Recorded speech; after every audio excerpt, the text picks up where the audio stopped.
भोली, जिसका real name Sulekha है, एक क्योंकि वो उसका कैरेक्टर ही इतना भोला था, इतना सिंपल था कि उसका नाम ही भोली रखना पड़ा, क्योंकि उसके पास लैक ऑफ इंटेलिजेंस भी था। यंगेस्ट डॉटर है पूरे एक पुअर फैमिली में, लेकिन भोली का चाइल्डहुड बहुत ही ट्रामेटिक रहा है। बहुत ट्रामा उन्होंने झेला है। एक बार कॉर्ट से गिरने के कारण एक इंजरी हो गई हेड पे, जिसके कारण उनका मेंटल डेवलपमेंट नहीं हो पाया। एज ऑफ 2 जब 2 साल की थी तो स्मॉल पॉक्स हो गया, जिसके कारण पूरे फेस पे पॉक मार्क्स रह गए। अब अनलाइक हर अदर सिबलिंग्स, भोली एक स्लो विटेड, शाय और इनसिक्योर लड़की थी, जिसके कारण उसका अपेयरेंस और स्टैमर था। पेरेंट्स ने भी नेग्लेक्ट किया। ऐसा कंसिडर करती थी कि घर में एक बोझ है, एक बर्डन है, एक अनवर्दी ऑफ लव कैरेक्टर है, जिसका कोई केयर नहीं करना हमें, एक बर्डन की तरफ से समझा जाता था। भोली के पापा, जिनका नाम रामलाल है, वो एक गवर्नमेंट रेवेन्यू ऑफिस में काम करते थे, और घर घर और विलेज में बहुत रेस्पेक्ट था हमारे रामलाल अंकल का।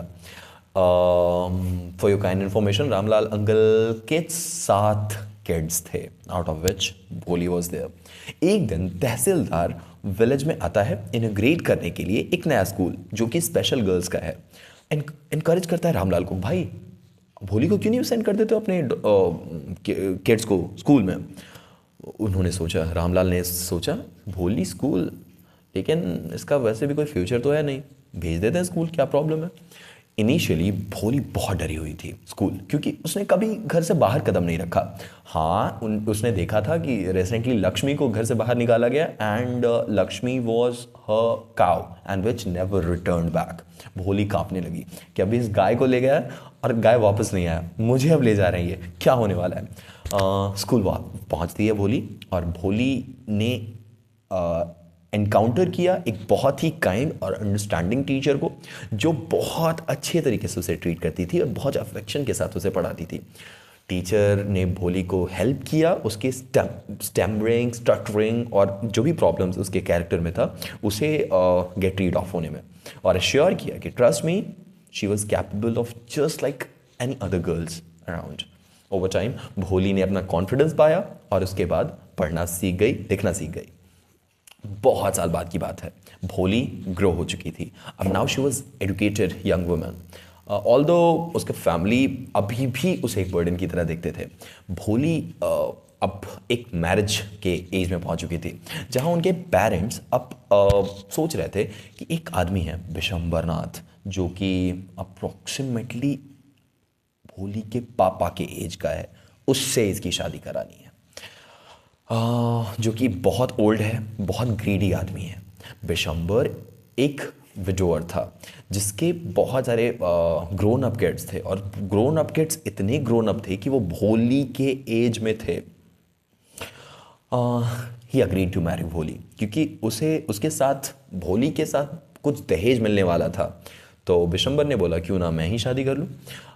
वेडिंग का डे, विशंबर ने भोली के फेस पे पॉक मार्क्स देखे और बोला, क्या ये सब, मुझे और डॉरी चाहिए, और इस बार 5,000 रुपये। रामलाल नॉर्मल पुराने टिपिकल मूवी सीन की तरह, मेरे मेरे इज्जत आपके पैरों में है, and he started humiliating himself, don't do so, don't play with the respect of poor people और समथिंग लाइक दैट। भोली ने कहा, नहीं पापा, don't do it, I refuse to marry Vishambar, and this shocked everyone. Scene हो गया। She pointed out Vishambar's greed and said कि इसमें character ही नहीं है, ही लैक्स दिस। विशंबर गुस्सा होकर चला गया, और वेडिंग पोस्टपोन्ड, खत्म परमानेंटली। भोली ने बोला कि पापा आप टेंशन मत लो, मैं अपने साथ आपका ख्याल रखूंगी, I remain here in your house for ever. उसके बाकी बच्चे चले गए दूसरे के घर में, kids, some got married, some started doing their business and job somewhere else, लेकिन भोली इकलौती ऐसी लड़की थी जिसने अपने पेरेंट्स के साथ रहना प्रेफर किया rather than visiting anywhere else। उसने डिसाइड किया कि वो कभी शादी नहीं करेगी, और हाँ, घर में ही, घर के पास के स्टूडेंट्स को पढ़ाएगी, just like other teachers. And story end होती है भोली के transforming from timid neglected girl to a strong and confident woman, जो कि अब फाइट कर सकती थी अपने राइट्स के लिए। आई एम श्योर भोली का ये कैरेक्टर आपको पसंद आया होगा। और ये थी पूरी चैप्टर जिसमें भोली का ट्रांसफॉर्मेशन हम ऑब्जर्व करते हैं। स्टार्टिंग में बहुत डरी हुई, सहमी हुई लड़की, क्योंकि बचपन में वो कॉट से गिर गई थी, साथ में जब पॉक मार्क्स रह गए थे, तो उसके कारण उसका कैरेक्टर बाहर नहीं आ पाया। जब वो बड़ी हुई और उसने पढ़ाई किया, तो एक्चुअल जो उसका कैरेक्टर था, जो रियल कैरेक्टर था, वो आने लगा, जिसके कारण चीज़ें बहुत चेंज हो गई। आई एम श्योर अब इस चैप्टर से रिलेटेड कोई प्रॉब्लम आपको नहीं होगी। You have complete in depth understanding of this chapter. You will be able to deal any kind of question that you come across from this chapter. I would say take care of yourself. We'll see you in the next one.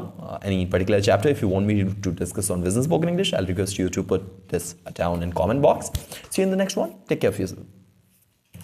One sentence at a time. Vision Spoken English.